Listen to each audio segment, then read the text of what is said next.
وإذ قال إبراهيم رب اجعل هذا البلد آمنا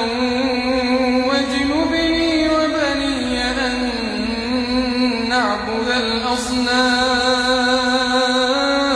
الأصنام رب إنهن أضللن كثيرا من الناس فمن تبعني فإنه مني ومن عصاني فإنك غفور رحيم ربنا إني أسكنت من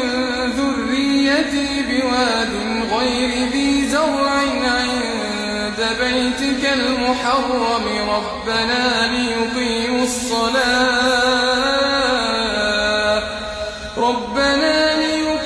الصلاة فاجعل أفئدة من الناس تهوي إليهم